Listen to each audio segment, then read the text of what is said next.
ইন্না লিল্লাহি ওয়া ইন্না ইলাইহি রাজিউন। মনু মিয়ার মতো মানুষের চলে যাওয়াটা সত্যিই অনেক দুঃখজনক। তার জীবনের গল্পটা শুনলে আসলে চোখে জল চলে আসে। এত নিঃস্বার্থ আর দয়ালু মানুষ আজকাল পাওয়া কঠিন। তিনি নিজের কষ্ট ভুলে দিনের পর দিন শুধু মানুষের সেবা করে গেছেন।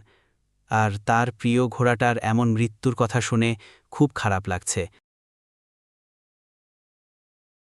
মনু মিয়া যখন হাসপাতালে ভর্তি ছিলেন, তখন কেউ একজন নির্মমভাবে তার প্রিয় ঘোড়াটাকে মেরে ফেলেছিল। এটা খুবই দুঃখজনক একটা ঘটনা। ঘোড়ার মৃত্যু সংবাদ শুনেও তিনি কারো বিরুদ্ধে রাগ প্রকাশ করেননি বা অভিশাপ দেননি, শুধু চোখে জল নিয়ে চুপ ছিলেন। এতেই বোঝা যায় তিনি কতটা মর্মাহত হয়েছিলেন। মনু মিয়ার একটা বড় স্বপ্ন ছিল হজ পালন করা। তিনি জীবনের শেষ দিকে সেই আশা মনে রাখছিলেন। আর ঘোড়াটা মারা যাওয়ার পর তিনি নিজের টাকায় একটা নতুন ঘোড়া কেনার সংকল্প করেছিলেন। এই দুটো ছিল তার বড় স্বপ্ন।